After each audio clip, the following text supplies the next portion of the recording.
Hey everybody, I'm Graham Boyd, Xbox Live's AC Bongos, and I'm here at Xbox to talk about why Xbox One is built for the future.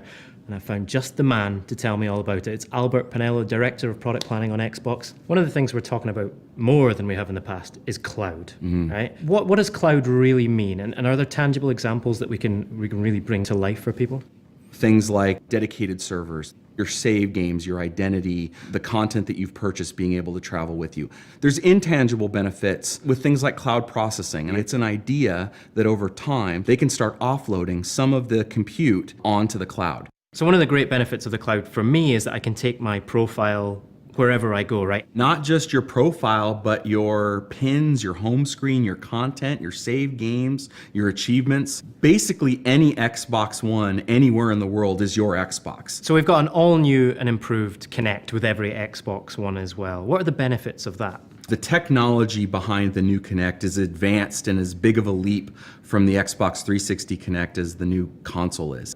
We have an IR blaster in Kinect that essentially translates my voice commands into IR commands. When I say Xbox on, it will actually power up my TV, it'll actually power up my cable box, it'll power up my amp. When I say Xbox mute, it'll mute my television. The system will function without Kinect. You will be able to play games and watch entertainment with just a controller.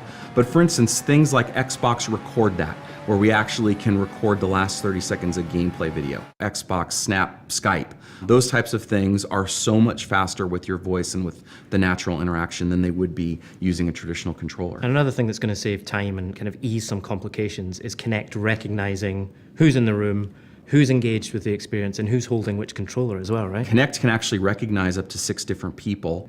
And because we have an array microphone, we can actually zoom in on who's talking and just listen to those commands. And since it knows what controller you're holding, you don't have to worry about, am I player 1 or I'm player 2? We can switch controllers in the middle of the game and still be playing the same character. Kinect is really the thing that makes every Xbox your Xbox. So the features of Smartglass that people are used to using on Xbox 360 are still there, but there's also a bunch of new stuff, right? There's really 3 things that we think about with Smartglass. We think about discovery, the ability to look at content across the platform, pin it on the go, and then have it be available on my Xbox when I get home. Look at your game DVR clips, being able to check achievements. You can browse the entire catalog of games and entertainment on Xbox One on Smartglass. There's also control. You can navigate the dash, you can navigate your Blu-ray movies. And then finally, the thing that a lot of gamers will use, which is the interaction between the games. And the 2 that really strike me as pushing the envelope of Smartglass from a gaming perspective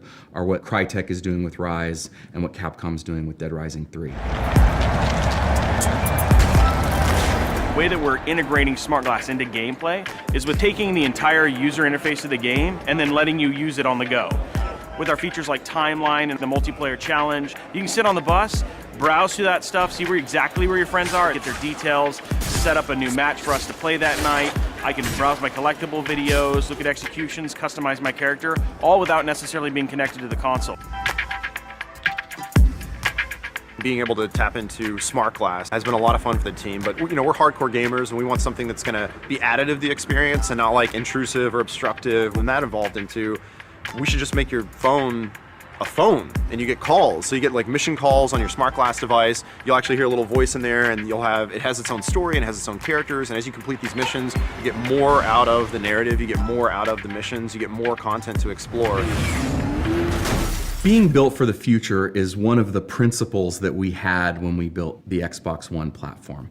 One of the things that we've done around our architecture is to have the game environment and the system environment be separate from each other. And we wanted to build a system that preserved the best of console gaming so that developers can write to the metal, they can continue to optimize, they can continue to build better looking games, better playing games over time, and also have this part of the system reserved for the future. It doesn't take away from games. It allows you to have things accessible instantly and running in the background. The way we've built the platform was specifically designed to think about a future state and being the most powerful platform to enable these types of new experiences.